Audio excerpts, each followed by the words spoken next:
habab na inalagaan. Dahil sa nagawa ko na kasalanan, marami akong pagkakamali, kaya sa nadinggin na aking puso ay bigla na lumamig. Dahil sa laro, naging mapusok at mapaglaro ang tadhana, kaya nang hinayang sa nakaraan na lang nagawang tumawa. Kahit napasampasan ko na ang hirap na nadarama, pero kailangan kong yumaman, kaya kinakaya. Kailangan maging matikas sa mata nila, kaya ito ako ngayon gumagawa ng mga mahika na pampagana para maipadama ang aking enerhiya na hindi nawawala. Kaya aking hinawa habang hawak ang kape at sabay nag-iisip kung bakit pa ba lumalaban kahit pa natagilid. Sanay na akong masugatan sa masukal na liblib, kaya ko to sinubukan sa sarili may bilib.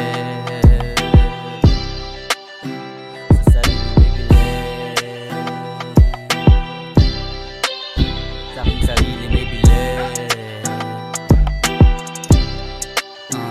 Sa sarili may bilib, sa sarili may bilib, sa sarili may bilib. Kaya naman ako ay ganito na lumaki, nasanay sa kalsada na laging inaape. Madalas man kutsain sa aking bis marumi, pero usapang diskarte ay hindi pa huhuli. Lumaki na lumaki yung pangarap ko, makapal-kapal na rin itong hawak ko.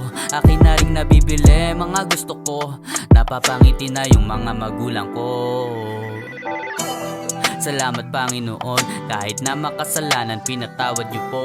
Di nasasayangin ang mga pagkakataon, panahon na magsasabi kung ano ang tugon ng aking mga panalangin sa taas. Malungkot man pero masayo ko dito sa baba. Bakit ko patitigilan kung meron nang napala? Itutuloy pa rin kahit ilang beses pa madapa.